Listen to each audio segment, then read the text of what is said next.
भाइयों एवं मातृशक्ति व प्यारे बच्चों, आप सभी का विकसित भारत संकल्प यात्रा जन संवाद कार्यक्रम के दौरान हार्दिक अभिनंदन। जो आज ये कार्यक्रम है, ये जो सरकार के अलग अलग 17 विभागों में स्कीमें चलाई गई हैं, उनके बारे में विस्तार से आप लोगों तक पहुंचाने का इनका उद्देश्य है, ताकि आप सभी स्कीमों का फायदा ले सके। मैं बात करूंगा पशुपालन एवं डेयरी विभाग की, जिसमें सबसे इम्पोर्टेंट जो स्कीम है पशुधन का बीमा। हमारे पशु बीमार भी हो सकते हैं, कोई एक्सीडेंट भी हो सकता है। जैसे पीछे जो ननकला में आपने भी पढ़ा होगा, अखबारों में भी आई थी, 2 दुर्घटनाएं हुई थी। एक तो करंट से मृत्यु हुई थी एक भैंस की, 1.5 लाख की भैंस थी कम से कम, और वो करंट लगने के कारण मृत्यु होगी। उसने कोई बीमा नहीं कराया हुआ था, तो उसको 1.5 लाख का पूरा नुकसान हुआ। ऐसे ही एक घर में आग लग गई थी, उसमें भी उस भैंस की मृत्यु हो गई थी। लेकिन किसी ने भी दोनों में से कोई भी पशुधन का बीमा नहीं कराया हुआ। और पशुधन का बीमा जो है सिर्फ मात्र 100 रुपए में एक भैंस का, और एक गाय का भी 100 रुपए में होता है पूरे साल का। और मिनिमम 80,000 रुपए से लेके 95,000 1 लाख तक की कीमत हम जो है उसमें रखते हैं। मात्र 100 रुपए में आपकी 1 साल की सेफ्टी हो जाती है। मानते हैं कि भाई अच्छा पशु है, 1.5 लाख का है, हम उतनी भरपाई नहीं कर पाते, लेकिन जब हम दूसरा पशु लेंगे कम से कम उसमें हमारा सहयोग हो जाता है।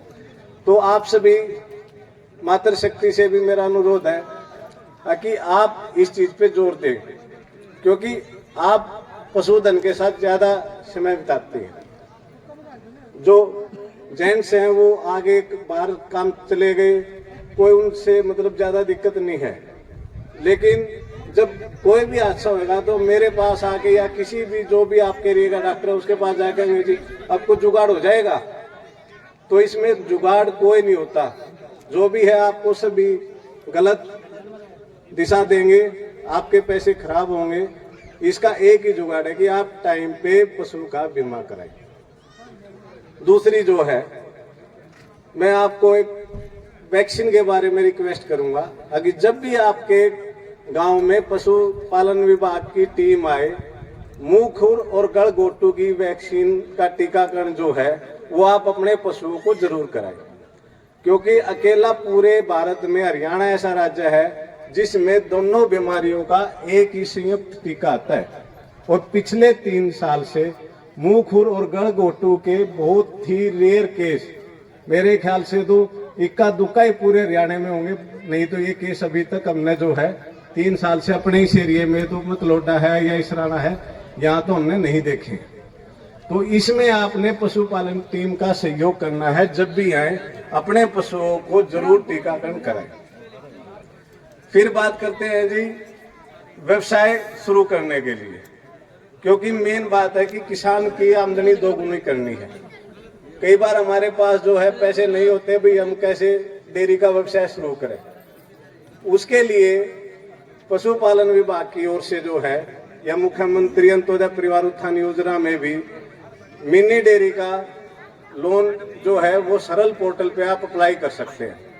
एससी कैटेगरी के लिए 3 भैंसों तक के लोन में 50% की सब्सिडी है, जिसमें 1,60,000 का 2 भैंसों का होता है तो 80,000 की आपकी सब्सिडी मिल जाएगी आपको। और जनरल कैटेगरी में जो है 25% की सब्सिडी जो है वो आपको, चाहे गाय का लो चाहे आप भैंस का जो भी लोन लेना है, या भेड़ बकरी का है या सुअर का है, तो 25% की जो है जनरल कैटेगरी में सब्सिडी है। अगर हम भेड़ बकरी के बारे में बात करते हैं, क्योंकि भेड़ बकरी बहुत ही जरूरी है, कपड़े तो तकरीबन सारे उनके ही पहनते हैं, सर्दी आ रही है अब तो, उसके लिए भी सरकार ने बहुत अच्छी स्कीम जो है दे रखी है।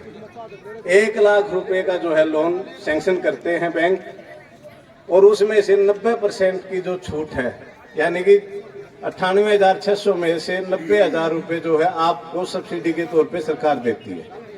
और कमाल की बात है कि आप उसमें भी फिर आनाकानी करते हो, सोचते हो कि 10 के 10 और जो हमें वो सरकार दे दे, लेकिन वो आपको एक व्यवसाय शुरू करने के लिए। आप लोगों से मेरी रिक्वेस्ट है कि जो भी आप स्कीम लो उसको धरातल पे जरूर लागू करो। यही नहीं है कि आप दिखा दिए कि 10 बकरी दिखा दी, चलो भाई ठीक है, 10 दिन के बाद हम गए तो वो मिली नहीं, उसमें आपको फिर सब्सिडी नहीं मिलेगी। इस चीज का आपने बिल्कुल जो है ध्यान रखना है। अब एक लास्ट मैं बात करता हूँ, सर्दियों का मौसम है, सर्दी के मौसम में आप अपने पशुओं को ठंड से जरूर बचाएं। और मेन बात क्या है, जब हम बरंडे में या कमरे में कहीं भी हम अपने पशु को बांधते हैं तो अंदर का टेम्परेचर जो है वो गर्म हो जाता है और बाहर एकदम ठंड होती है। जो ये तासीर चेंज होती है अपनी लोकल भाषा में जो कहते हैं, उसी में पशु को तकरीबन ठंड लगती है। तो आपको क्या करना है, एक तो जहां भी आप पशु बांधे वहां आप सूखा वगैरह जरूर डालें, चाहे वो पराल काट के डाले या कोई भी सूखा तूड़ी वगैरह कुछ भी डाले, थोड़ा बेड सा बनाए।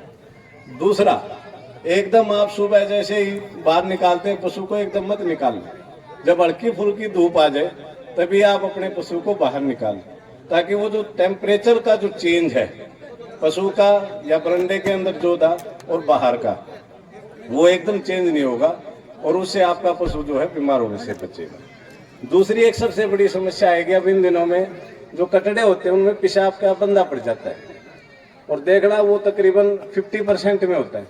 आपने उसके लिए कुछ नहीं करना, सिर्फ थोड़ा सा नौशादर 5 से 10 ग्राम, ज्यादा हल्का है तो 5 ग्राम और थोड़ा हेल्दी कटड़ा है तो उसको आप 10 ग्राम रेगुलर दे दे, आप इस बीमारी से अपने कटड़े को बचा सकते हैं।